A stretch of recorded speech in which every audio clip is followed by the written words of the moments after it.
जरा पत्रकार परिषद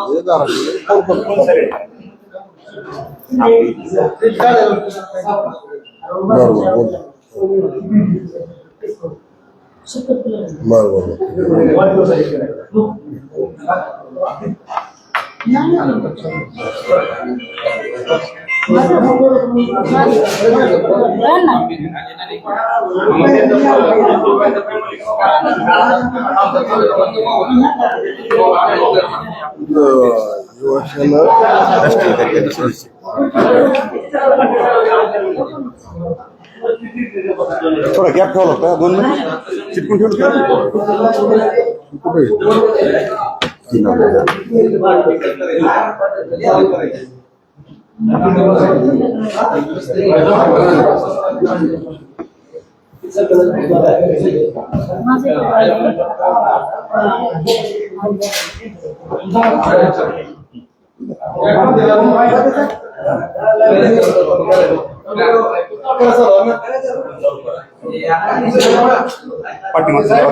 आपले आपले पदाधिकारी थोडी शांत बसा.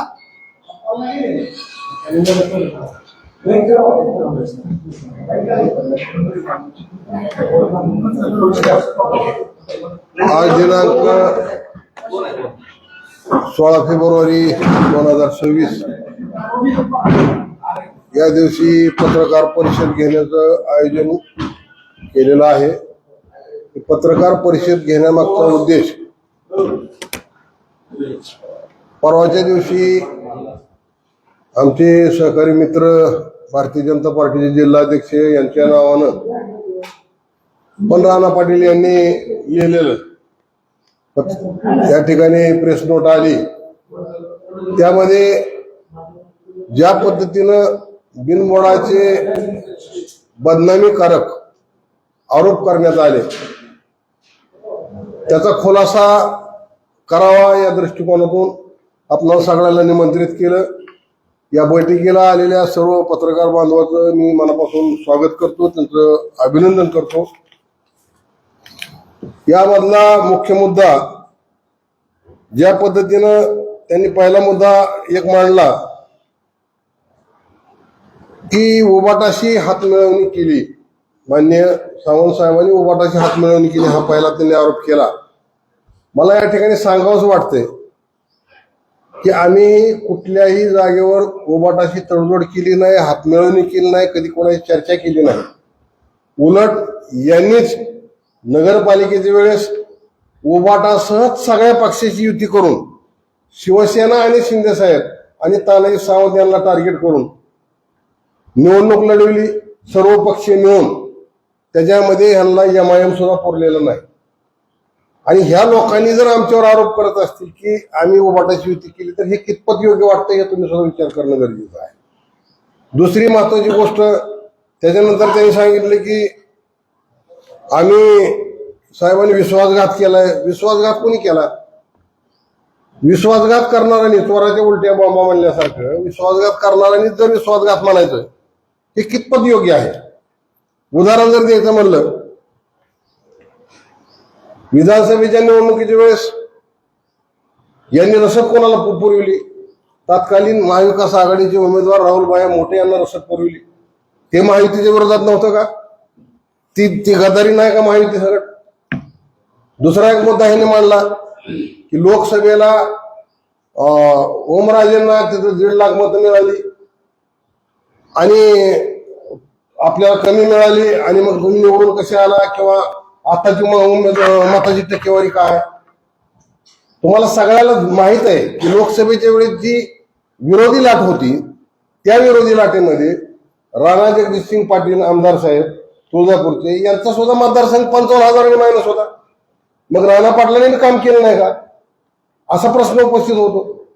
कुठल्याही निवडणुकीचा पुढच्या निवडणुकीची संबंध जोडणं हे कितपत योग्य आहे? आणि हे करत असताना यांनी प्रेस नोट काढत असताना आमचे मित्र दत्ताभाऊंच्या नावानं काढली. पहिल्यांदा तुम्हाला सगळ्यांना कळलं ती की ही प्रेस नोट आली त्यांच्या नावानं अगोदर, पुन्हा त्यांनी बाजू केली. मला म्हणायचं तुमची हिंमत असेल तर तुम्ही स्वतःच्या नावानं प्रेस नोट काढा ना. जुन्या कार्यकर्त्याला ज्यांचे संबंध आमचे चांगले त्यांना पुढे कशाला काढतात. आणि ज्या पद्धतीनं ह्यांनी हा कारभार केला, या जिल्हा परिषद असो नगरपालिका असो या निवडणुकीमध्ये, हे सगळ्यांना माहित आहे. कळंबची विधानसभा ही शिवसेनेला का सोडली तर तिथं शिवसेनेचं प्राबल्य आहे म्हणून. भारतीय जनता पार्टीतला कार्यकर्ता उमेदवार म्हणून दिला, ओके, काय अडचण नाही. पण आज जिल्हा परिषदेला सुद्धा नेताजी आबा पाटील जे की 17 ते 22 आमच्या बरोबर जिल्हा परिषदेमध्ये होते, त्यांना उमेदवारी द्यावी पसंतमधून. उर्वरित 2 उमेदवार शिवसेनेच्या तिकिटावर भाजपचे उमेदवार, ही कुठली पद्धत आहे. आमचे तिथं कार्यक्षम पदाधिकारी नव्हते का? आमचे विद्यमान जिल्हा परिषद सदस्य तिथं असणारे, त्या ठिकाणी जेडपीच्या ताकदीनं काम करणारे कार्यकर्ते तिथे होते ना आमचे. मग जाणीवपूर्वक जर तुम्हाला जर पक्षमोडीत काढायचं असेल आणि पक्षमोडीत काढणार असाल तर शिवसैनिक कदापि खपून घेणार नाही. ह्या पद्धतीने मी याला एक सूचना देतोय. दुसरी महत्वाची गोष्ट त्यांनी सांगितलं की माननीय शिंदे साहेबांना भेटायला आमचे 8 उमेदवार गेले नाहीत, निवडून आलेले. अहो, ज्यावेळेस पक्ष बोलून त्यावेळेस आम्ही जाणारच आहे ना. तुम्ही सांगायची किंवा तुम्ही आम्हाला आमंत्रण द्यायची काय गरज आहे. ज्यावेळेस पक्ष बोलली त्यावेळेस आम्ही पोहोचणार आहे. दुसरी महत्वाची गोष्ट, आमच्या तिकिटावर निवडून आला तो आमचाच झाला, तुम्ही उचलून न्यायचं काय कारण आहे. कशामुळे नेला तुम्ही? आमचे 15. आजही आम्ही सांगतोय, सावंत साहेब निवडणूक झाल्यापासून निकालापासून एक शब्द कुठं बोलले नाही.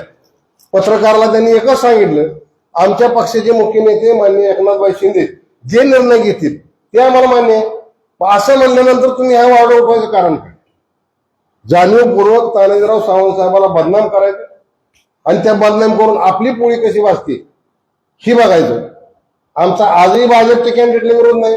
1990 पासून मी शिवसेनेचं काम करतोय, मी पदाधिकारी म्हणून काम करतोय. त्यावेळेस पासून भारतीय जनता पार्टीची आमची युती आहे.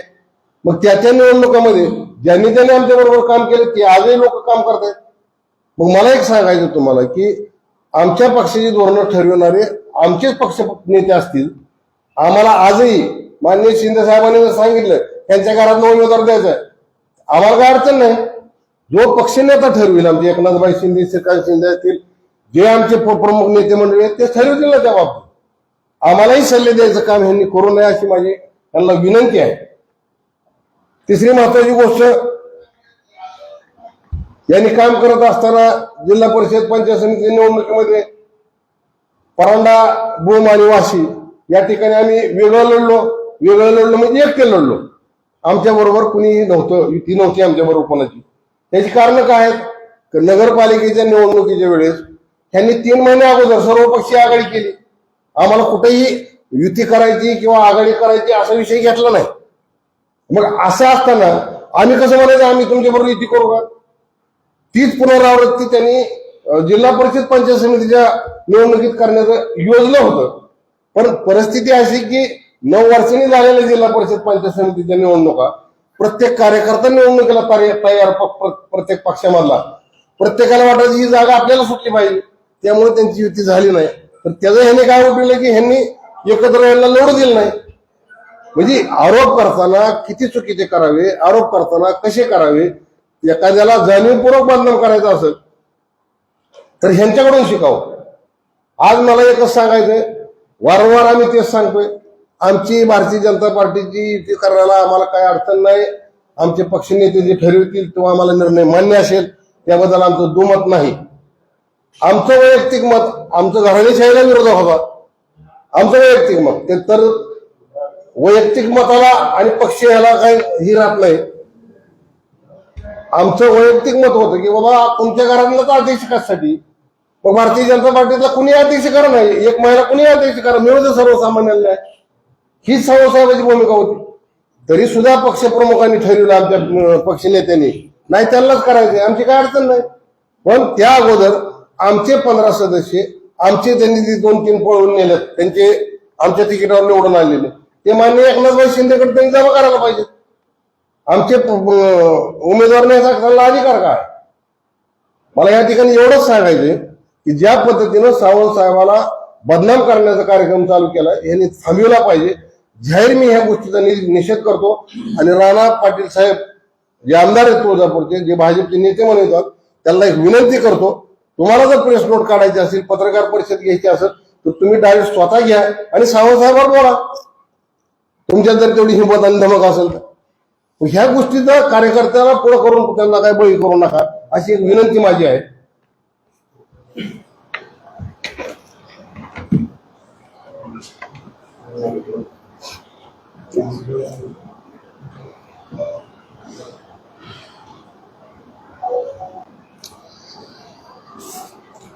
प्रथम तर मोठ्या संख्येनं आज इथं पत्रकार बांधव उपस्थित आहेत.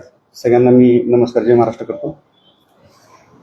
मुळात आजची ही जी पत्रकार परिषद आहे ती बराचसा संदर्भ तुम्हाला तर माहीत आहे. आमचे जिल्हा प्रमुख असणारे आमचे मार्गदर्शक दत्तांना साळुंखे यांनी पूर्ण संदर्भ आपल्याला दिलेलाच आहे. परंतु आमची काही थोडी खाजगी अण्णांची आमची चर्चा झाली. तर मुळात एक गोष्ट आपल्याला इथं जाणीवपूर्वक सांगू इच्छितो की आमचा हा लढा शिवसेना वर्सेस भाजप हा मुळातच नाही, ही गोष्ट तुम्ही लक्षात घेतली पाहिजे. कारण आमचे नेते एकनाथजी शिंदे साहेब, शिवसेनेचे मुख्य नेते, आणि देवेंद्रजी फडणवीस साहेब आणि आमच्यासोबत असलेली राष्ट्रवादी, या तिन्ही नेत्यामध्ये महाराष्ट्र लेवलला अतिशय चांगला संवाद आहे. कुठेही विसंवाद नाही. फक्त हा जो विषय आहे तो फक्त आमच्या जिल्ह्यापुरता मर्यादित आहे, हे फक्त तुम्ही लक्षात ठेवावं. आणि या जिल्ह्यातलाही मूळ भाजप आणि शिवसेना हा वाद नाही, परत एकदा सांगतो. कारण भारतीय जनता पार्टी मुळात इथं ह्या जिल्ह्यामध्ये शिल्लक आहे का नाही, कालच्या दत्ता कुलकर्णी जे आहेत त्यांची जी प्रेस आहे ती स्वतः राणा जगजितसिंह पाटील यांच्या मेलून आली, नंतर सांगण्यात आलं की मूळ चुकून आली. म्हणजे त्या गोष्टीतून असं दिसतं की तर भारतीय जनता पार्टी कुठल्याही पद्धतीची शिल्लक नाही. त्यांचा जिल्हा प्रमुख असणाराची प्रेस नोट सुद्धा जर स्वतः राणा जगजितसिंह पाटील त्यांच्या मेलून पाठवत असतील तर ती तुम्हाला माहितच आहे, त्याचा काही वेगळा खुलासा करायची गरज नाही. मुळात काय झालं की ह्या जिल्ह्यामध्ये घराणेशाही आहे आणि घराणेशाही ह्या जिल्ह्याला लागलेली फार मोठी वाळवी आहे. आणि एक ह्या पाटील कुटुंबाची एक दावण आहे, त्या दावणीला जाऊन काही लोक जाणीवपूर्वक काही गोष्टी करण्याचं काम करत आहेत. मुळात मी एक गांभीर्याने एक गोष्ट इथं तुम्हाला जाणीवपूर्वक आज सांगत आहे. मुळात ह्या पाटील कुटुंबानं जिल्ह्यातल्या भाजप नेतृत्वानं एक एजन्सी नेमली. ती एजन्सी कोण आहे काय नाही त्याचा खुलासा तुम्ही करू शकता, मी त्या एजन्सीचं नाव घेणार नाही. त्या एजन्सी आमच्या सुद्धा संपर्कात असतात, कारण जसं त्या पक्षाचं काम करतात आम्हीही त्यांना कधीतरी काम दिलेलं असतं, म्हणून त्यांच्यासोबत माझी चर्चा झाली. तर त्या एजन्सीने एक सर्वे केला. जवळपास 5-6 महिन्या अगोदर जिल्हा परिषद आणि पंचायत समितीच्या 5-6 महिन्या अगोदर सर्वे केला आणि त्या सर्वेमध्ये जवळपास 21 जागा ह्या शिवसेनेच्या निवडून येणाऱ्या त्यांनी सांगितल्या आणि 4 जागा ह्या संभाव्य सांगण्यात आल्या. आता तुम्हाला इथं रिझल्ट देतो. त्या 4 जागांमध्ये तुम्हाला सांगतो, डिक्सळ गटामध्ये आमचे उमेदवार होते स्ट्रॉंग, तिथं आमचा उमेदवार दिला नाही. जाणीवपूर्वक त्याने आमचा उमेदवार डावलून तिथं भाजपचाच उमेदवार दिला, जो आज भाजपचा उमेदवार त्यांनी सत्कार घेत असताना सहरीवर उचलून घेऊन गेलेला आहे, तो जो की धनुष्यबाणाच्या चिन्हावर आहे. दुसरी गोष्ट, डिक्सळ झाल्याच्या नंतर संदीप मडके हे आमचे जवळपास 2 टर्म जिल्हा परिषदेला सदस्य राहिलेले आहेत, त्यांना जाणीवपूर्वक डावललं. म्हणजे सर्वे केला. खामसवाडी गटात आमचे अमोल पाटील अतिशय चांगल्या पद्धतीने काम करत होते, त्यांच्याकडे सगळे उमेदवार होते. परंतु जिथं जिथं शिवसेना स्ट्रॉंग आहे त्यांच्या सर्वेमध्ये जिथं जिथं शिवसेना पुढे दिसते तिथं जाणीवपूर्वक खच्चीकरण करा, ते लोक पाडण्याचं काम करा, किंवा तिथं त्यांना विचारच घेऊ नका. अशा पद्धतीनं आमच्यातलेच काही जे त्यांनी पाठवलेले घुसखोर आहेत, जे मल्हार पाटलाचे खिशे जोड योजना जी मल्हार पाटलानं मागच्या वर्षी आणलेली आहे, म्हणजे मी किस्सा टाकला की 5-50 आमदार बाहेर पडतात असं मल्हार पाटलाचं मागच्या 1 वर्षामध्ये स्टेटमेंट होतं. तर त्याच्या मल्हार खिशेसाड योजनेचे लाभार्थी असणारे लोक त्यांनी जाणीवपूर्वक इथं देण्याचं काम केलेलं आहे. मुळात त्या सर्वेमध्ये काय होतं, आणि त्या सर्वेमध्ये मला त्या एजन्सीच्या सगळ्या लोकांनी सविस्तर सांगितलं ना, जर स्वतंत्र लढला असता तर तुमच्या 25 जागा आल्या असत्या, शिवसेनेच्या धनुष्यबाणाच्या ह्या 25 जागा आल्या असत्या. आणि सोबत जरी लढलो असून समसमान जर वाटप झालं असतं, म्हणजे चांगल्या पद्धतीनं सन्मानपूर्वक जर अर्ध्या जागा दिल्या असत्या, तरी पण आमच्या 21 जागा आल्या असत्या. म्हणजे आज यांच्या 18 आल्या तर आज आमच्या 21 जागा आल्या असत्या आणि सत्ता एक हाती शिवसेनेची इथं धनुष्यबाणाची लागली असती. कारण हा धनुष्यबाणाचा शिवसेनेचा बालेकिल्ला आहे, हे तुम्हाला काही वेगळं दाखवायची गरज नाही. या जिल्ह्यात आमचा एकमेव लोकप्रतिनिधी कोण आहेत या जिल्ह्यामध्ये तुम्ही विचार करा. पत्रकार आहे तुम्ही, सगळी समाज बांधवांना सगळ्यांना माहिती आहे. या जिल्ह्यामध्ये आमची एकमेव प्रतिनिधी म्हणजे तानाजी सावंतसाहेब आहेत.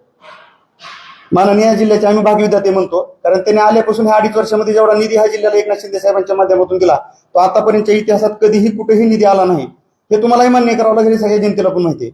पण असं एकमेव आमचे प्रतिनिधी असणारे एकनाथ शिंदे साहेबांच्या नेतृत्वात काम करणारे आमचे जिल्ह्याचे नेते तानाजी सावंतसाहेबांना डावलण्याचं काम केलं जातं. जाणीवपूर्वक त्यांच्या विरोधात वावड्या उठवायच्या आणि त्यांचाच पुतण्या त्यांच्या विरोधात पुरस्कृत म्हणून उभा करायचा. मग ही गद्दारी दत्ता कुलकर्णी यांना दिसली नाही का? ही म्हणजे शिवसेनेचे पक्षाचे नेते असणारे त्यांच्या घरात त्यांचाच पुतण्या तुम्ही पक्ष असणारा पुरस्कृत म्हणून उभा करता. ही गद्दारी दत्ता कुलकर्णी यांना दिसत नाही का? हा आमचा प्रश्न दत्ता कुलकर्णी नाही. दुसरी गोष्ट, तुम्ही सांगताय किंवा भूमपरांडा वाशीमध्ये आमच्यासोबत विश्वासात घेत नाही. मुळात एक गोष्ट सांगतो, प्रत्येक संपूर्ण महाराष्ट्रात निवडणुका चालू असताना ज्या त्या जिल्ह्यावर निर्णय सोडले होते, माननीय एकनाथजी शिंदे साहेब असतील, आमचे नेते एकनाथ शिंदे साहेब असतील, देवेंद्रजी फडणवीस साहेब असतील आणि त्यावेळेचे आपले अजितदादा असतील, त्या सगळ्यांनी त्या त्या जिल्ह्यामध्ये त्या त्या जिल्ह्याला निर्णय घेण्याचे अधिकार दिले होते. आणि त्याच धर्तीवर पुण्यामध्ये आता गेलेल्या निवडणुका असतील, दोन्ही राष्ट्रवादीनं एकत्र येऊन लढल्या. मग ते तुम्हाला जमतं. मग इथं धाराशिवमध्येच काय दुखतंय? दुसरी गोष्ट, चंद्रपूरमध्ये भाजप आणि उभाटाने एकत्र येऊन सत्ता स्थापन केलेली जमते. मग धाराशिवमध्ये काय दुखतंय तुमचं? हा आमचा मुळात प्रश्न त्यांना आहे. दुसरी गोष्ट, भूमपरांडा वाशीमध्ये तुम्हाला एक गोष्ट जाणीवपूर्वक सांगतो, भूमपरांडा वाशीमध्ये कसल्याही पद्धतीची भाजप नाहीच मुळात तिथं. जर युती करायची म्हणत असतात तर तुम्ही जागा किती दिल्या असत्या? आमच्या एकट्या तानाजी सावंत साहेबांनी 13 जागा लढल्या, 8 जागा 13 पैकी निवडून आणल्या, 2 जागा फक्त 2 आकड्याच्या सुद्धा पुढे गेल्या, तेवढ्या फरकानं पडल्या, म्हणजे जवळपास 10 जागा आल्या असत्या. आणि तो पुतण्या पण तानाजी सावंतचा पुतण्याच येतो अपक्ष असणारा. एकाही ठिकाणी भाजपचं कसलंही तिथं पाठबळ नसताना तुम्हाला कायसाठी, जर आमचं पाठबळ तुम्हाला आमच्या ह्या कळम धाराशिवमध्ये दिसत नाही, तुळजापूरमध्ये दिसत नाही, तर भूमपरांडामध्ये तुमचं अस्तित्वच नाही, तर तुम्हाला सोबत घ्यायचं कायसाठी? विश्वासघातकी तर खरे तुम्ही आहेत. दुसरी गोष्ट, धाराशिव नगर परिषदेत तुम्ही जाणीवपूर्वक आमचा कार्यक्रम केला. राष्ट्रवादी करून तुम्ही काय केलं? इथं पारंपरिक लढाई कुठली होती? शिवसेनेचा बालेकिल्ला होता. लढाई कशी व्हायला पाहिजे होती? उबाटा वर्सेस एकनाथ शिंदे साहेबांची आमची शिवसेना व्हायला पाहिजे होती, आणि खरी लढाई तीच होती. तरी पण तुम्ही काय केलं? जाणीवपूर्वक राष्ट्रवादीमधून राष्ट्रवादीला जागा सोडायला लावली, आणि तुमच्या घरातला उमेदवार तुम्हाला घरी नेशी तुमची टिकून ठेवायची होती म्हणून तुम्ही अर्चनाताईंना तिकीट दिलं. आणि अर्चनाताई जाहीर बोलल्या, मी कशासाठी राष्ट्रवादी वाढवू, फक्त तेवढं बोलले आणि लोकांनी त्यांना भरघोस मतानं पाळलं फक्त त्यांच्या बोलण्यामुळं. एकही राष्ट्रवादीचा मतदार त्यांच्या पाठीशी उभा राहिला नाही. शिवसेनेनं भाजपनं आम्ही जातीनं काम केलं, पण राष्ट्रवादी अख्खी बाजूला पडली. शरदचंद्रजी पवार साहेबांना म्हणणारा, अजितदादांना म्हणणारा जो त्यावेळेचा घटक होता, त्या पूर्ण घटकानं फक्त त्यांच्या एका स्टेटमेंटमुळं, त्यांच्या बोलघेवड्या स्वभावामुळे त्यांना पाळलं. दुसरी गोष्ट, ती झाल्याच्या नंतर सगळ्यात महत्वाची गोष्ट तुम्हाला सांग, आणखी काय केलं? तानाजी सावंत साहेबांचे कार्यकर्ते कोण आहेत? अजित लाकाळ. अजित लाकाळ हा तानाजी सावंत साहेबांचा, तुम्हाला आज सांगतो ते सगळ्यांना तुम्हाला माहिती आहे, हा मानसपुत्र आहे. अजित लाकाळ हा त्यांचा मानसपुत्र असताना त्याला एकतर त्याच्या विरोधात तिथं अजित पाटील उभा केले होते, त्यांच्या उमेदवारी अर्ज माघार घेतला, परंतु पक्षातले जे दिलीप मेत्रे नावाचे अपक्ष उभा केले. परंतु त्यांनी काय केलं? ठीक आहे, अजित तर आपल्याकडे आला, अजितला आपण तिकीट दिलं तर काय करायचं? अजितला एकच अट घालायची की तानाजी सावंत साहेब यांचा फोटो नको. तुम्ही सगळ्यांनी त्या अजित लाकाळ यांच्या निवडणुकीमध्ये बघा, मी स्वतः त्या स्टेजवर होतो, जाणीवपूर्वक तिथं बोललो नाही विनाकारण आमचीच चव्हाट्यावर नको म्हणून. परंतु त्या दिवशी काय केलं? अजित लाकाळनं काय केलं? त्या बॅनरवर जिल्हा परिषद निवडणुकीच्या बॅनरवर मल्हार पाटलांचा फोटो आहे, अर्चनाताईंचा फोटो आहे, आमदार राणाजी पाटील यांचा फोटो आहे, डॉक्टर पद्मसिंह पाटील यांचा फोटो आहे. काय हरकत नाही, एखादा फोटो टाकायला पाहिजे होता ना. तुम्ही एकाच घरातले 4-4 फोटो टाकता आणि तानाजी सावंत साहेबांना डावलेला होता. म्हणजे काय करायचंय तुम्हाला? पुतण्याविरोधात उभा करायचा आहे. तानाजी सावंत साहेबांचा मानसपुत्र, त्याला शून्यातून निर्माण जी अजित लाकाळांनी जे निर्माण केलं ते तानाजी सावंत साहेबांच्या माध्यमातून आणि त्यांच्या आशीर्वादाने केलं. आज अजित पण मान्य करतो, ते काय डावलत नाही, आमच्यामध्ये वाद नाही. परंतु पुतण्याविरोधात घालायचा तुम्हाला, मानसपुत्र असणारा सुद्धा तुम्ही त्याला फोटो टाकू द्यायचा नाही. आणि त्या अटीवर त्यांनी त्याला निवडणूक लढवली आणि नंतर त्याचं काम केलं. दुसरी गोष्ट, डुकीमध्ये काय केलं? तुकाराम शिंदेने काय केलं? आमच्या पंचायत समितीला तानाजी सावंत साहेबांचा फोटो बॅनरवर टाकला. तुम्ही काय केलं? तुकाराम शिंदेला पाडण्यासाठी निहाल काजी नावाचा भाजपचा माणूस उभा केला. ही गद्दारी दत्ता कुलकर्णी यांना दिसत नाही? ही स्पष्ट आहे ना. प्रेस तर का राणा पाटलांच्या ह्याच्यातून स्वतः स्पष्ट आहे, हे तर बोललोच मी तुम्हाला. सगळ्यात महत्वाची गोष्ट म्हणजे हे बोलत असताना आमचे पालकमंत्री तुम्हाला सतत विनवणी करत होते, ही गांभीर्यानं बोलतोय. पालकमंत्र्यांनी आम्हाला विनवणी केली, तुम्ही शिवसेनेकडून थोडं शांत राहा. पहिल्या दिवशी आल्या, काय झालं काही गोष्टी, त्या गोष्टीवर परत येणार नाही, त्या गोष्ट रिपीट करायची गरज नाही. परत त्यांनी तिथे त्यांच्याकडे जाऊन विनवणी केली, तर त्यांच्या विनवणीला कुठंही न जुमानता आमच्या राजन साळवींना तर त्यांनी काय बुजगावूनच बनवलं, तुम्हाला खरं सांगतो. आणि राजन साळवी सुद्धा शिवसैनिकासारखं लढले नाहीत, हे आमचं दुःख नाही. खरं तर शिवसैनिकाला लढणारा शिवसैनिक हा संपर्क प्रमुख, हा खरा शिवसैनिक आम्हाला हवाय. तो राजन साळवीच्या माध्यमातून लढताना पुढे दिसला नाही, हे आमचं पण अंतर्गत दुःख नाही. हे पण आम्ही पक्ष नेतृत्वाला बोलून दाखवलेले. पालकमंत्र्यांना यांना जुमानायचं नाही, वेळोवेळी तोंड घशी पाडायचं, तोंडावर पाडायचं. दुसरी गोष्ट, दत्ताभाऊ तुमच्याकडून आम्हाला मुळात अपेक्षा नव्हती, कारण दत्ता कुलकर्णी असतील, नितीन काळे असतील, एक स्वतंत्र विचारधारेची, स्वतःची विचारधारा असणारी आणि पक्षाची विचारधारा मांडणारी लोक आहेत. परंतु अशा लोकांना सुद्धा बुजगावणं बनवण्याचे काम केलं. ते सतत धनकवडीच्या ऑफिसला, तानाजी सावंत साहेबांच्या ऑफिसला येऊन भेट घेत असतात. आणि ही मुळात प्रेस जर दत्ता कुलकर्णी यांच्या मोबाईलवरून आली असती, त्यांच्या व्हॉट्सअपवरून आली असती तर आम्ही समजून घेतलं असतं. पण दत्ता कुलकर्णी सारखा माणूस भाजप पक्षाचा, जिथं पक्ष संघटना मजबूत समजली जाते, अशा भाजपमध्ये सुद्धा पक्ष संघटनेला अर्थार्थी कसलंही व्हॅल्यू राहिलेलं नाही, हे दत्ता कुलकर्णी यांच्या राणा पाटील यांनी पाठवलेल्या प्रेस नोटमधून दिसून येते. दुसरी गोष्ट, आदरणीय देवेंद्र भाऊ फडणवीस यांनी काय सांगितलं होतं की आमदाराच्या, खासदाराच्या आणि नेत्याच्या घरात कुठलीही उमेदवारी द्यायची नाही. मग दत्ता कुलकर्णी यांना माझं एकच सांगणं आहे, बसवराज पाटील काय बोलले की आमदार आणि खासदाराच्या घरात निवडणूक कुठलीही तिकीट दिलं जात नाही, कुठलीही निवडणूक लढली जाणार नाही. मग आम्हाला एक गोष्ट सांगा, तुमचेच देवभाऊ, तुमचेच बसवराज पाटील यांच्या विचाराची प्रतारणा दत्ता कुलकर्णी करतात का राणा जगजितसिंह पाटील करतात, हे दत्ता कुलकर्णी आम्हाला याचा खुलासा करणं आवश्यक आहे. माझा हा मीडियाच्या माध्यमातून जाहीर प्रश्न आहे की प्रतारणा कोण करतंय हे तुम्ही बघितलं पाहिजे. दुसरी गोष्ट, भाजपच्या सुद्धा गटात काय घडलं तुम्हाला सांगतो, त्याच्यामध्ये काय ही घराणेशाही कशी आमच्यावर लादली गेली, ही आसुरी प्रवृत्ती काही ठिकाणी माज दाखवती, त्याचं सुद्धा मी तुम्हाला एक थोड्या रेकॉर्डिंग दाखवणार आहे. आसुरी प्रवृत्ती काय म्हणतोय, जाणीवपूर्वक म्हणतोय ते सुद्धा तुम्हाला दाखवणार आहे. भाजपच्या सर्वसाधारण असणाऱ्या राहुल पाटील सास्तुरकर असतील, हे सर्वसाधारण संताजी पाटील चालुक्य असतील, कोणला इतर प्रवर्गातला त्यांनी उमेदवार जाणीवपूर्वक दिला. कारण जर सर्वसाधारण तिकिटावर जर भाजपचे 3-4 लोक निवडून आले तर मग उद्या ह्या जिल्ह्याच्या जिल्हा परिषद अध्यक्षपदावर ते दावा करतील. हे दुखणं आमचं नाही हो, हे दुखणं भाजपचं आहे, ह्या धाराशिव जिल्ह्यातल्या प्रत्येक जनतेचं आहे. हे घराणेशाहीचं जी माकड आमच्या बोकांडी बसलोय का, त्या प्रत्येकाचं दुखणं आहे हे घराणेशाहीचं. त्यांनी काय केलं, आमचेच नाही पण भाजपमधले सुद्धा जे सर्वसाधारण महिलेच्या जागेवर उभा होते ते सुद्धा सीट पाडण्याचं काम ह्या भाजपनं केलं, हे मी इथं जाहीर सांगतो. दुसरी गोष्ट, सरोजिनी राऊत आहेत तुमच्या, मूळ भाजपच्या विचाराच्या आहेत ना, त्यांना पंचायत समितीचं सुद्धा तिकीट देत नाही तुम्ही का, त्यांचं भाजपसाठी योगदान नाही का? कुठलाही उमेदवार असायचा तो माझी हुजरीगिरी करतो, माझी मुजरीगिरी करतो, उचलायचा, त्याला ह्या पक्षातून तिकीट दे, त्या पक्षातून तिकीट दे, अशा गोष्टी कशासाठी करता तुम्ही? जाणीवपूर्वक ह्या गोष्टी करायच्या. जसा शिवसेनेवर महायुतीत अन्याय होतोय तसाच भाजपमधल्या सुद्धा बऱ्याचशा पदाधिकाऱ्यांवर अन्याय होतोय ह्या घराणेशाही लादल्यामुळं. आणि घराणेशाही भाजपच्या विचारधारेला मान्य नाही, हे आम्हाला मान्य नाही, हे पण इथे सांगतो. महाराष्ट्राच्या राजकीय पटलावर दुष्काळी जिल्हा असणारा, आकांक्षित जिल्हा असणारा तुम्ही धाराशिव जिल्हा राजकीय पटलावर कोणी आणला? आम्ही विद्रोह करून आणला का? अजिबात नाही. जरी आम्ही विद्रोह करून महाराष्ट्राच्या राजकारणात राजकीय पटलावर हा धाराशिव जिल्हा आणलेला असला तरी पण तुम्ही आमचे जे शिवसैनिक 2 आहेत, जे शिवसेनेच्या धनुष्यबाणाच्या चिन्हावर 2 लोक निवडून आले, ते प्रचाराच्या नंतर निवडून आले आणि मिरवणुकीतून तुम्ही त्यांना उचलून घेऊन गेलात. ही वेळ तुमच्याकडे त्यांच्यावर उचलून घेऊन जाण्याची वेळ काय यावी? दुसरी गोष्ट, जगातलं सर्वात मोठं बंड करणारे एकनाथ शिंदे साहेबांचे कार्यकर्ते आम्ही, आणि एकनाथ शिंदे साहेबांचे कार्यकर्ते जर तुम्ही 2 निवडून आलेले 2 सदस्य जर तुम्ही घेऊन जात असाल तरी कुठल्या पद्धतीने आणि तुम्ही कुठं वाटचाल करताय? ही कुठली आसुरी प्रवृत्ती आहे तुमची? ही लोकशाहीला घातक आहे. आमचे 2 सदस्य घेऊन जाण्याची हिंमत जर तुमची होत असेल तर येणाऱ्या काळामध्ये आम्हाला शिवसैनिक म्हणून एखादं लोकशाही मार्गानेच आंदोलन करावं लागेल. कारण तुमच्यासारखं तर आम्ही लढू शकत नाहीत लोकशाहीवर पायदळी तुडून. आम्ही येणाऱ्या काळात जर वेळ आली, जर ही 2 सदस्य आमच्या लवकरात लवकर आमच्या सोबत लवकर आले नाहीत तर आम्ही लोकशाही मार्गाने आंदोलन करू, आमच्या 2 सदस्यांनी गायब केलेत म्हणून. दुसरी गोष्ट, तुम्ही आम्हाला 2 दिवसापूर्वी पोस्ट टाकल्या, तानाजी सावंत साहेबांचा जुना फोटो राणा जगजितसिंह पाटील साहेबांसोबतचा व्हायरल केला, म्हणजे खोट्या वावड्या उठवायला चालू केल्या. रवी सरांचे तुम्ही जुने व्हिडिओ टाकले, महायुतीतच आम्ही लढलोय, महायुतीतच सत्ता बसणार, पण रवी सरांनी कुठेही तुम्हाला दुजोरा दिलेला नाही. दुसरी गोष्ट, तुम्ही सांगता की आमच्यासोबत 36 आहेत. माझं एक स्पष्ट मत आहे, आम्ही तर समोर चेहरे थोबडे घेऊन बसलोत ना आमचे, 36 लोकांचे चेहरे दाखवा ना आम्हाला. आमचं स्पष्ट मत काय आहे, त्यांचा किमान समोरून फोटो घ्या, छाती ठोकून सांगा ना आम्ही 36 लोक आहेत.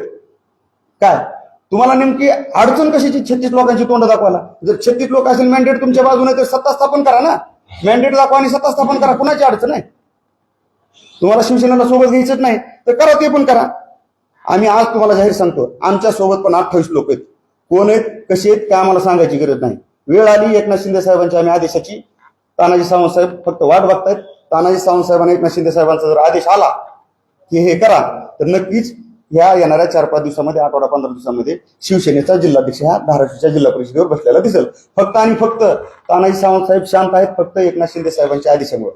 आणि जर हे लवकरात लवकर तुमचं पक्षाचं नेतृत्व जवळपास 2.5-3 तास नंदनवनला बांगल्यावर मी तिथं समोर हजर होतो, 3 तास एकनाथ शिंदे साहेबांची वाट बघत होतं, परंतु फक्त तानाजी सावंत साहेब बोलले, आम्ही बोललो, आमच्या सगळ्या पदाधिकाऱ्यांनी आमची भूमिका मांडली, साहेब यांच्यासोबत चर्चा करायची तर करा, अडचण नाही.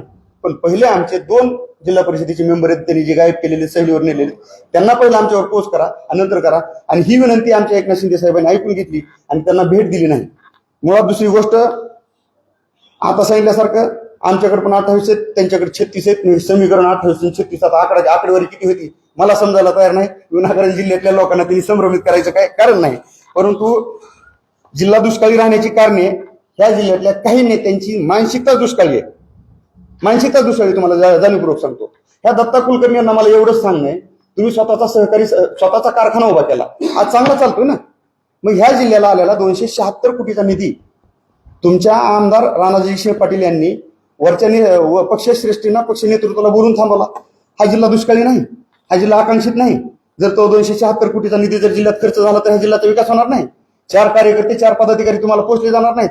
पण ह्या जिल्ह्यातल्या नेतृत्वाला घराण्याशी टिकून ठेवण्यासाठी हा कार्यकर्ता कुठलाही सक्षम होऊ द्यायचा नाही, कुठलाही कार्यकर्ता पुढे जाऊ द्यायचा नाही. त्याच्यासाठी ह्यांना 276 कोटी निधीला ह्यांनी स्थगिती दिली. मला वाटतं दत्ताभाऊ कुलकर्णीमध्ये यांची जर हिंमत असेल तर त्यांनी त्यांच्या राणाजी शिंदे पाटलांना बोललं पाहिजे आणि आदरणीय देवाभाऊंना सुद्धा बोललं पाहिजे. हा जिल्हा दुष्काळी आहे, तुम्ही 276 कोटीच्या निधीची तुम्ही जी आहे ही तरतूद केलेली तिला म्हणजे स्थगिती दिली ती लवकरात लवकर उठवावी. दुसरी गोष्ट, असली दळबद्दी मानसिकता घ्यायची. ह्या जिल्ह्यामध्ये आकांक्षित असताना इथं कुठली एमआयडीसी आली नाही. कोडगावमध्ये साधी एक एमआयडीसी आली आणि त्या एमआयडीसी मध्ये फक्त सोलारचा प्रांत आहे. आज तुम्हाला जाहीर सांगतो, त्या दिवशी बोललो, सोलार हे प्रत्येकाच्या घराच्या छतावर बसले. आदरणीय देवेंद्र भाऊंनी त्यांच्याकडे खाता आहे त्यावेळेसपासून प्रत्येक शेतकऱ्याला मागेल त्याला सोलार दिलंय. शेतात सोलार आहे, घरावर सोलार आहे, सबसिडी दिली 90% 95% सबसिडी दिली. आणि तुम्ही सोलार प्लांट आणला त्या कोडगाव एमआयडीसीला सांगताय. साधी चॉकलेटची कंपनी आणली का? साधी पिठाची चक्की तुम्ही उभा केली का? हा माझा तुम्हाला प्रश्न आहे. दुसरी गोष्ट, युती कुठं करायची काय नाही. युती हो ठीक आहे. हा बरं, दुसरी गोष्ट आमचं तेच म्हणणं आहे की बाबा युती कुठं करायची हा आणि कुठं नाही हा त्या जिल्ह्याच्या नेतृत्वावर सोडलेला विषय होता. पण त्याच्यानंतर तानाजी सावंत साहेबांनी जर युती केली नसली, ते सेपरेट लढले, ते जाहीर लढले, लपून छपून लढलेले नाहीत. ही गोष्ट सांगत असताना मला एकच गोष्ट आपल्याला सांगायची आहे की सावंत साहेबांना आणि शिवसेनेला डिवचण्याचं काम करू नका. आतापर्यंत तुम्ही आमच्यावर खूप अन्याय केलेला आहे. प्रत्येक वेळी आम्ही ठेचा खाल्लेले आहेत. नगरपालिकेमध्ये तुम्ही धाराशिवच्या नगर परिषदेमध्ये काय केलंय त्याचा इतिहास असताना आम्ही तुमच्यासोबत घरोबा कायसाठी करायचा? जाणीवपूर्वक तुम्ही आम्हाला बाहेरची वाट दाखवताय, निवडणुकीच्या अगोदर तिकीट वाटपात दाखवताय, निवडून आल्याच्या नंतर सुद्धा सत्ता स्थापन करताना आमच्याशिवाय तुमची सत्ता स्थापन करण्याची लक्षणे आहेत. ही जर मानसिकता तुमची असेल तर येणाऱ्या काळामध्ये शिवसैनिक तुम्हाला सोडणार नाही. एवढंच मला ह्या पत्रकार परिषदेच्या माध्यमातून सांगायचं. भरपूर आहेत लाभार्थी. कळम धाराशिवच्या विधानसभेला हा त्यांचाच कार्यकर्ता विधानसभेला देण्यात आला, त्यांचाच लाभला. आता विधानसभेचा सदस्य कोणा तुम्हाला माहिती त्याचं काय नाव घ्यायची गरज आहे? उमेदवार कळम भाजपबरोबरचे सदस्य गेले तुमचे, भाजपबरोबरचे सहलीला सदस्य गेले शिवसेनेचे. आमचा एकही सदस्य त्यांच्यासोबत गेलेला नाही. फक्त 2 सदस्य जे भाजपचे मूळ होते. आम्ही हेच सांगत होतो, मूळ भाजपचे लोक त्यांनी धनुष्यबाणाच्या चिन्हावर उभा केले जेणेकरून उद्या सत्ता स्थापन करण्यासाठी ते आपल्याला सांभाळता येते. आम्ही सांगितलं ना, पक्ष नेतृत्वानं आम्ही एकनाथ शिंदे साहेबांना सांगितलंय, तानाजी सावंत साहेबांना सांगितलं, साहेब आपले 2 मेंबर गायब आहेत, ते घेऊन गेलेले. पहिलं त्यांना आपल्याकडे सोडायला सांगा आणि नंतर त्यांच्यासोबत युतीची माहितीची काय चर्चा करायची ती नंतर सत्ता समीकरणाची चर्चा होईल. मगाशी बोलताना असं बोलतात की भारतीय जनता पार्टी बरोबर युती करायला आम्हाला अडचण नाही. आणि पवार कशासाठी चालू? भारतीय जनता पार्टी बरोबर युती करायला आम्हाला अडचण नाही. आम्ही फक्त घराणेशाहीला विरोध केला. आम्ही सर्वस्वी सगळी जबाबदारी माननीय एकनाथ शिंदे साहेब यांच्यावर सोपविली. तुम्हाला जो निर्णय योग्य वाटतो तो तुम्ही घ्यावा या पद्धतीने आम्ही त्यांना सांगितले. पण आमची जी वैयक्तिक भावना आहे की आज आम्ही 1990 पासून भारतीय जनता पार्टी बरोबर काम करतोय. आमचा कधी असा भेदभाव झाला नाही. फक्त आम्ही निवडणुकीच्या काळात बोललो, आम्ही सावंत साहेब बोलले, आम्ही बोललो की घराणेशाही नकोय. पण ते सुद्धा निवडणुकीच्या निकालानंतर आम्ही कुठेही प्रेस नोट किंवा कुठेही पत्रकाराला स्टेटमेंट दिलेलं नाही. आम्ही आजही म्हणतोय की आजही एकनाथभाई शिंदे जो निर्णय घेतील तो आम्हाला मान्य असेल. आता ह्यांना वाटतंय की हे जरी बोलले तरी आपल्याला विरोध करतील. आता प्रत्येकानं आपापल्या पक्षाचा जिल्हाध्यक्ष व्हावा ही भूमिका ठेवणं चुकीचं नाही. आणि आज आम्ही त्या रेसमध्ये आहोत. आमचे 15 सदस्य निवडून आलेले आहेत. आणि मग जर तुम्ही यांना जी करायचं होतं की स्वतःचे उमेदवार धनुष्यबाणावर निवडून द्यायचे, आमचे सक्षम उमेदवार त्या ठिकाणी असताना सुद्धा त्यांना डावलून तुमच्यातली माणसं दिली, मग देताना जरा अडबाजू तर द्या, नेताजी पाटलासारखी माणसं द्यावं, अशी माणसं दिली. मुद्दा असा आहे की तुम्ही घराण्याशाहीला विरोध करताय, किंवा म्हणताय सगळे, पाठिंबा देऊ. अर्चना पाटील यांचं नाव जर आलं तर त्यांना तुम्ही पाठिंबा देणार का? नाही पक्षाला सांगितलं तर द्यावंच लागेल ना. पक्षाच्या निर्णयाच्या पुढे आम्ही नाही. पक्ष निर्णय जो घेईल तो आम्हाला मान्य असेल. आमची वैयक्तिक भूमिका आम्ही मांडली की आम्हाला आमचा घराण्याशाहीला विरोध आहे, पण पक्ष निर्णय, युती महायुती, सगळ्या गोष्टी टिकविण्यासाठी, सगळ्या गोष्टी करण्यासाठी जे पक्षाला योग्य निर्णय घ्यावे लागतील ते घेतले तरी आमची काय अडचण नाही. कोणाचं अध्यक्षपदाचं शिवसेनेकडून? शिवसेनेकडून आमच्याकडे 4 महिला आहेत, 5 महिला आहेत सक्षम. रविसरची मंडळी आहे, अजून 2-3 महिला आहेत सक्षम. आमच्या राहुल डोकीचे आहे. आमच्याकडे महिला 50% निवडून आलेच नाही तिथं. तुमची घराण्याशाहीचे उमेदवार आहे कुठं रविशंकर काय नाही तर आम्ही असं म्हणत नाही. आम्ही एक नाव सांगितलं का? आम्ही काय म्हणलो तुम्हाला? आमच्याकडे 4-5 महिला आहेत. आणखी एक गोष्ट बोलायची राहून गेली मागाशी माझी. ज्यावेळेस माझं निलंबन झालं, ज्या गोष्टी घडल्या, जो विद्रोह केला, ते बंड नव्हतं. मुळात ते बंड नव्हतं, तो पक्षांतर्गत विद्रोह होता आणि तो आम्ही समोर मांडला. ज्या दिवशी निलंबन झालं त्यावेळेस मला भाजपच्या लोकांकडून माझं निलंबन झाल्याच्या नंतर त्या दिवसभरामध्ये आसुरी आनंद व्यक्त करण्यात आलाय. आज माझ्याकडे काय कॉल रेकॉर्डिंग आहेत. अक्षरशः वाल्मिक कराडच्या भूमिकेत राहून मला जीवे मारण्याच्या, कमराच्या खाली गायब करण्याच्या भाषा काही लोकांनी करण्यात आल्या. ही तुम्हाला इथे जाणीवपूर्वक सांगतोय. फक्त आज वेळ नाही, मी पूर्ण कॉल रेकॉर्डिंग आहे ती वेळ आल्यावर दाखवून देईल. परंतु खरी गद्दारी जी सांगितली, खरी गद्दारी कोण करतंय ते आम्ही दत्ताभाऊ कुलकर्णी यांनी जर देवेंद्र फडणवीस आणि एकनाथजी शिंदे साहेबांची भेट घेऊन नाही सांगितलं तर आम्ही आज पूर्ण पक्षाची टीम, पूर्ण पदाधिकारी मिळून आम्ही आदरणीय देवेंद्र फडणवीस यांची भेट घेणार आहोत, आमचे नेते एकनाथजी शिंदे साहेब यांची भेट घेणार आहोत, तसेच सुनेत्राताईंची सुद्धा भेट घेणार आहोत. आणि इथं जे घडतंय आणि ज्या कशा पद्धतीनं आमच्यावर अन्याय होतो आणि कशा पद्धतीनं महायुतीत ही काय गोष्टी घडतायत, आलबेल आहे, त्या सगळ्या गोष्टी आम्ही दत्ताभाऊ सहित ह्या सगळ्या दत्ता कुलकर्णी असतील आणि घराणे ह्या सगळ्या गोष्टी आम्ही पक्ष नेतृत्वाला, तिन्ही पक्षाच्या पक्ष नेतृत्वांना भेटून त्या गोष्टी सांगणार आहोत आणि तक्रार करणार आहोत. आज मी तुमच्या माध्यमातून जाहीर सांगतोय. मग जे आपण 28/11 सांगितलं त्यात नेमकं कोण आहे 28/11? नाही, ते आम्ही आता सांगू शकत नाही. नाही, त्यांनी फोटो दाखवला 36चा, त्यांनी मागचा फोटो टाकलाय, आम्ही फ्रंटचा पण टाकणार नाही. काय त्यांनी ज्यावेळेस 36 लोकांचा फोटो असा समोर वरून हात दोन करून दाखवतो, हात वर करून, त्या दिवशी आम्ही 28चा आकडा दाखवू. ते आमची सत्तांतरणाची आमची अंतर्गत गोष्ट आहे.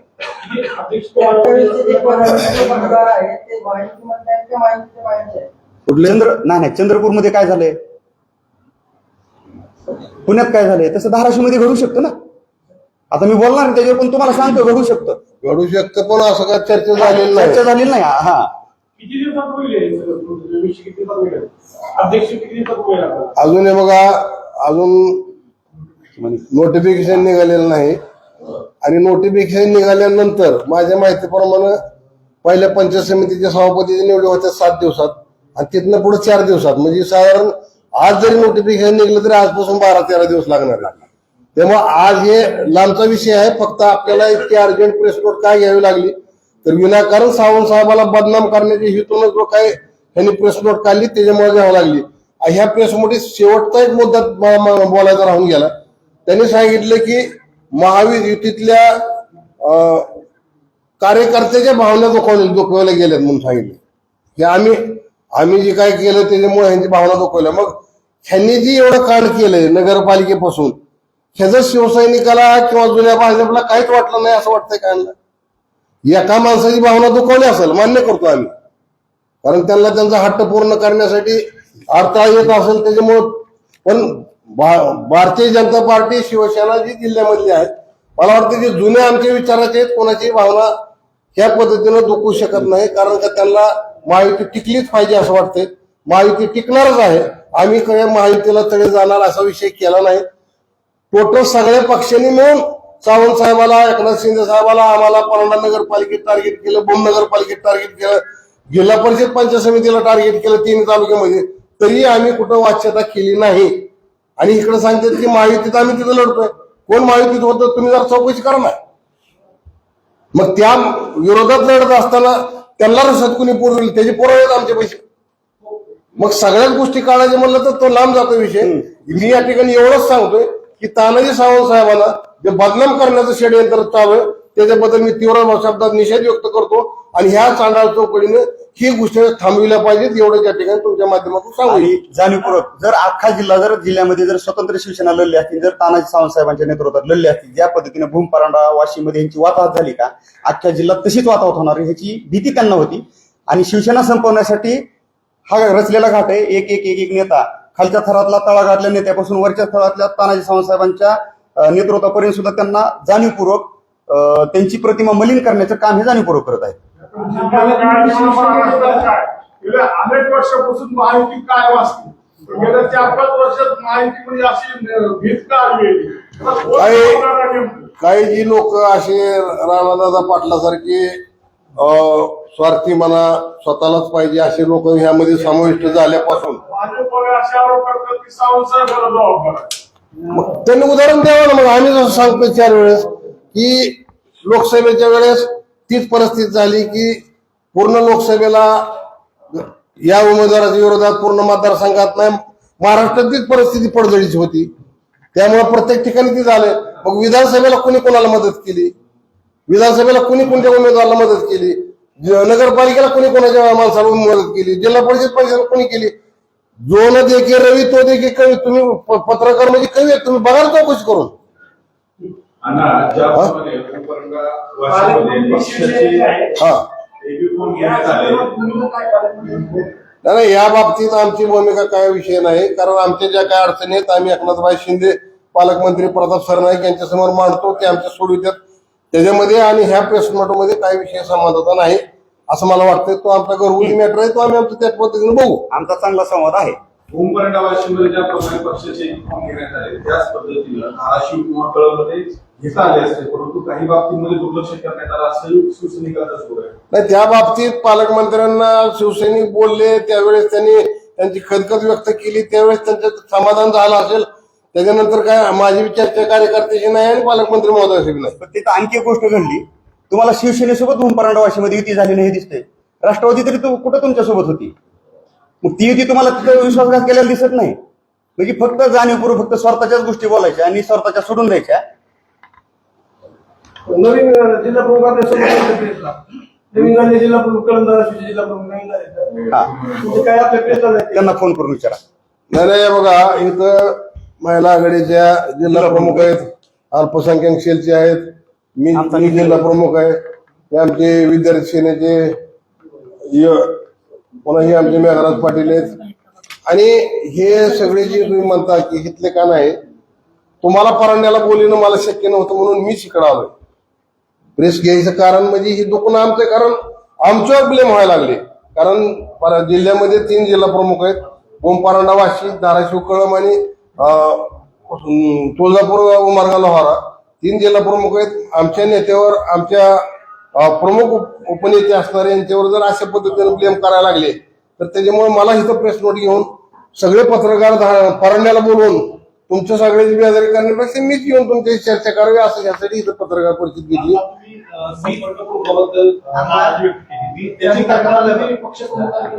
केली त्या आठवड्याभर आम्ही मुंबईलाच होतो. इथंही इत्यंभूत माहिती घडली. कारण पक्ष नेतृत्वानेच मला बोलून घेतलं होतं. निलंबन झालं ना, अगदी 15 मिनिटात ते माघार घेण्यात आलं.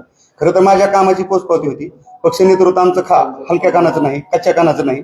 काही गोष्टीमध्ये गैरसमज करून काही लोकांनी काही गोष्टी केल्या होत्या जाणीवपूर्वक, पण त्या भाजपच्याच लोकांनी आमच्यातल्याच घुसखोरांना पुढे करून केल्या होत्या. पण आता चांगला संवाद आहे, त्यांनी वेळोवेळी आम्हाला बोलून घेतात. आज परत आम्ही मुंबईला जाणार आहे. आठवड्यावर मुंबईला होतो. आमचे बरेचसे पदाधिकारी घेऊन आम्ही मुंबईला जातोय. परत आहेत ना बरेचसे पाठवलेले. की जे 2 मेंबर घेऊन गेले ते घुसखोरच आहेत. ज्या अर्थी त्यांना ते तिकडे घेऊन गेले म्हणजे ते घुसखोरच होते ना. फक्त बाणाच्या चिन्हावर त्यांचं एकच होतं की एकनाथ शिंदे साहेबांच्या नावानं मतं मागता यावी म्हणून फक्त बाण कुठं तरी द्या, जेणेकरून एकनाथ शिंदे साहेबांचा चाहता वर्ग जो आहे आपल्या पाठीशी उभा राहील. शिवसेना तर संपूर्ण अख्या महाराष्ट्रात निवडणुका त्यांच्या चेहऱ्यासमोर ठेवूनच लढल्या गेल्या. आता तुम्ही सांगितलं 3 जिल्हा प्रमुख आहे, मग तिन्हीपैकी वीजचा अधिकार नेमका कुणाला आहे, कसा आता हे बघा, तुम्हाला एक माहिती तो सांगतो. जिल्हा प्रमुखाला व्हीप द्यायचा अधिकार नाही, घटनेनं नाही, कायद्यानं नाही. ह्या 15 लोकांची बैठक व्हावी लागते. ह्या बैठकीत नेता निवडावा लागतो आणि त्या नेत्याला व्हीप द्यायचा अधिकार असतो. ही महत्वाचा विषय. जिल्हा प्रमुखाला व्हीप द्यायचा अधिकार नाही. त्यामुळे कुठला जरी जिल्हा प्रमुख म्हणत असेल की माझ्या विपणन मी पालन करेल, अजिबात नाही. मी शिवसेनेचा गटनेता म्हणून 10 वर्ष जिल्हा परिषदमध्ये काम केलेलं आहे. कशासाठी निवडलं असं काय वाटतं? नाही आता ते पक्षाचं धोरण, पक्ष वाढवायचे धोरण असेल मला काय कल्पना काही नाही. दिवसात सगळ्या गोष्टी स्पष्ट होतील. चला धन्यवाद. चहा घ्या सगळेजण.